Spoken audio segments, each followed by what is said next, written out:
A man wears a suit and sits in a conference room. It's never an easy day for a parent when they purchase a white cane for a child. A woman sits at a marble-like dining table. My husband and I have 3 children.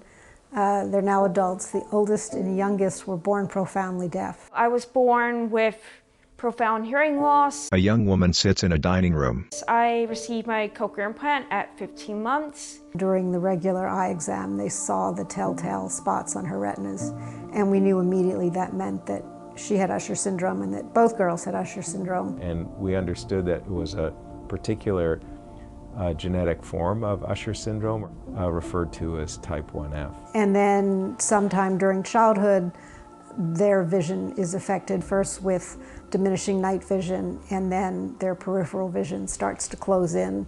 And eventually, over time, during adulthood, they lose all their vision.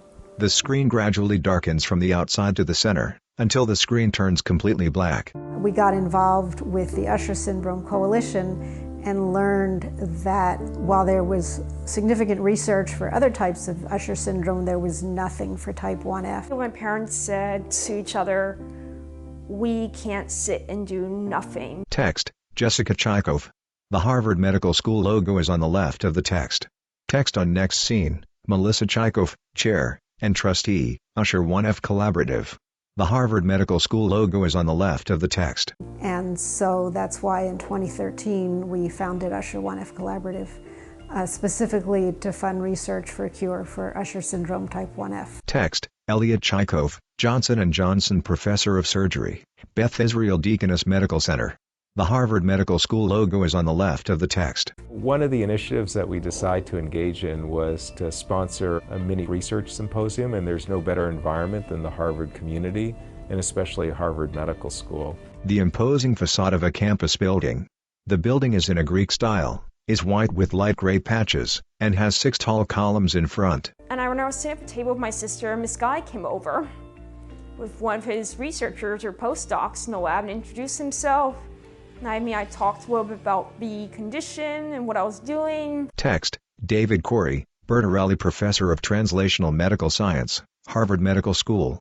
The Harvard Medical School logo is on the left of the text. We weren't one of the invited speakers, but we just thought this would be a good thing for us to try to learn more about. David Corey came up to me at the workshop and informed me that he was deeply engaged in studying protocadherin 15. An illustration shows 2 green intertwined string-like objects. A green dot is on one end of each string.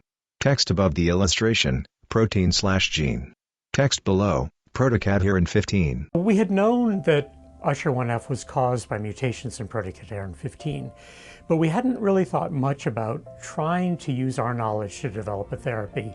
We felt we really had a chance to do something important here and really had the obligation to step up and try to do that. And he said it was talking to my girls that at that meeting in 2017 that motivated him to see them living and coping with it. Jessica wears shades and walks with a guide dog that's on a leash. In the next scene, a woman wears a white lab coat and works in a medical lab. We really had a lot of insight that was going to help us make progress on this disorder, maybe faster than other people could. The woman looks at a magnified black and white image of vertical hair-like objects on a computer screen. Then an illustration of an eye is shown. In the eye, we know that the protocadherin 15 protein is located in the photoreceptor cells. The next illustration shows a gray vertical structure with a downward branch on the left and a lower branch on the right. Many thin gray structures protrude horizontally to the left from the left side of the left branch, while thin cream-colored structures protrude horizontally to the right from the right side of the main trunk and from the right side of the right branch. Short green oblong structures connect the spaces between the horizontal structures to the other side of the branches. These green structures are labeled protocadherin 15. Text, illustration adapted from Usher et al., 2022. Communications Biology. The next illustration is titled Photoreceptor Cells. An illustration of a cone is on the left, and an illustration of a rod is on the right. The cone is shaped like a white vertical wrapped candy at the bottom. A gray oblong structure is at the center of this wrapper. A white goblet-shaped structure connects to the upper end of the candy wrapper. Then a gray vertical structure continues upward from the rim of the goblet. A green slash goes from the right side of this gray upper structure and curves downward almost to the other side of the gray structure. The rod is thinner than the cone, but the shape of the bottom candy and goblet are similar to that of the cone. A gray round structure is at the center of the wrapper. A gray cylindrical structure continues upward from the rim of the goblet. Then a light beige cylindrical structure continues upward from the gray structure. A green slash goes from the left side of the gray structure and goes diagonally downward past the middle vertical of the gray structure. Text, illustration adapted from Usher et al., 2022, Communications Biology. An illustration of an ear is shown next. In the ear, the protein is a bit like a string or a chain that pulls directly on a pore that allows electrical current to flow into the cell. An illustration shows two white cylindrical structures with curvy sides. The left cylinder is shorter than the other, and parallel vertical black lines are on the surface of the cylinders. One end of a green chain-like structure connects to a black hole at the top of the short cylinder. The other end of the green chain connects to one end of a black chain-like structure. The other end of the black chain-like structure connects near the top of the long cylinder. The green chain is labeled PCDH15 protein. The text sound waves appears at the top left, and a horizontal double arrow is on the right of the text. The cylindrical structures lean to the right. The text pull and a right diagonal up arrow appear on the left of the chain structures. The black hole at the top of the short cylinder is labeled pore. The text signal and a left diagonal down arrow appear at the bottom right of the green chain. If you don't have the protein, you can't pull the pore open, and there's never a signal generated by the receptor cells. No way of communicating the sense of sound to the brain. One option is gene therapy, where you deliver the gene, which makes the protein itself. Gene therapy is often accomplished by putting a bit of DNA into a virus, and the virus in turn can carry the DNA inside a cell. Illustrations of a DNA double helix, a hexagonal-shaped virus, and of an I-rod cell appear from left to right. A right arrow points from the DNA to the virus, and another right arrow points from the virus to the rod cell. Text at bottom of illustration, not to scale. The next illustration is titled PCDH15 gene equals 5,889 DNA bases. Below this title is a large block consisting of sequential letters of DNA bases. The challenge is that our gene is large. Typically we use a virus called AAV. An illustration is titled AAV equals adeno-associated virus. The hexagonal-shaped virus morphs into a rotating 3D lumpy spherical virus with brown, white, and blue parts. Text, Marina Ivanchenko, instructor in neurobiology, Harvard Medical School. The Harvard Medical School logo is on the left of the text. And the problem with this protein is that it's too long to fit into single AAV capsid. An illustration shows a long string-like structure on the left, labeled above as PCDH15 DNA. The hexagonal-shaped virus is on the right, and is labeled above as AAV capsid. So David Corey has worked on 3 different approaches. One of the ways of making the DNA for protein 15 fit in a viral vector is to take out parts that are not quite necessary. The 2 cylindrical structures connected by green and black chains reappear. So if the protein 15 is a bit like a chain, we thought maybe we can just take out the links of chain in the middle. A few links are removed from the green chain, and the resulting ends are reconnected. Maybe they're not completely necessary.